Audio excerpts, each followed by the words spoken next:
Dapat bang magsuporta ang anak sa isyong pinansyal sa magulang? Magandang hapon mga kaludikicks. Sa hapong ito, meron naman tayong magandang issue na pagsaluhan at tatalakayin. At ang isyong ito ay malimit na nating naririnig na naging sanhi ng pagkawasak at pagkagulo ng isang pamilyang Pilipino.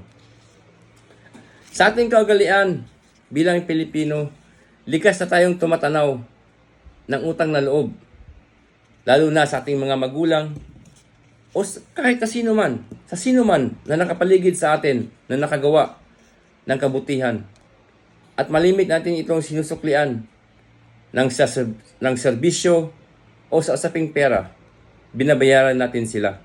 Katulad sa mga magulang natin, kahit na tayo ay meron ng pamilya, meron ng mga anak, ang mga magulang natin ay ating kasama.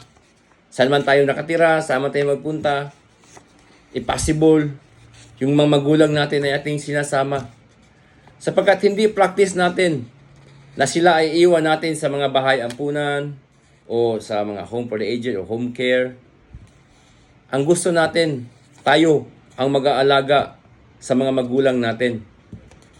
At yun ang katangian na likas sa atin. At doon tayo natatangi sa ibang lahi.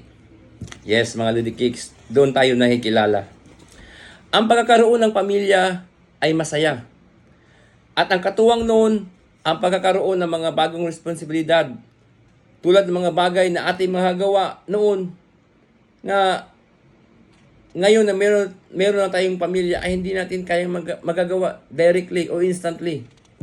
Tulad sa usaping pinansyal.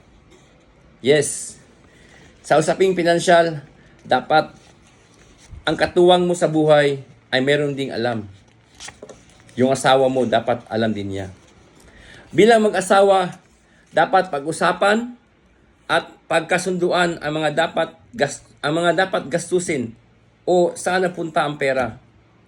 Ibig sabihin, alam ng bawat isa saan napupunta ang bawat sentimo nito. Yes, mga kaludikicks, sapagkat hindi masama ang magtulong sa mga magulang o sa ibang tao. Ngunit dapat ito ay napagkasunduan at napag-usapan para maiwasan ang gulo. Paano? Huwag nating gawin itong palihim o magsisinungaling ka sa asawa mo para lang makatulong sa iyong pamilya. Sapagkat kung ito ay malalaman ng asawa mo, mind you, this will cause a big problem in your family. Sapagkat yung trust issue, yun ang ating dapat alagaan.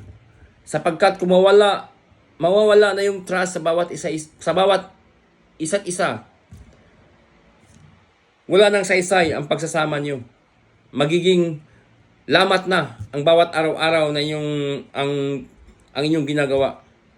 Sa mga ludikicks, dapat pagbigyan natin halaga ang salitang trust o pagtitiwala sa bawat isa, lalo na sa iyong asawa. Dapat natin itong alagaan para maging masagana ang ating pamumuhay.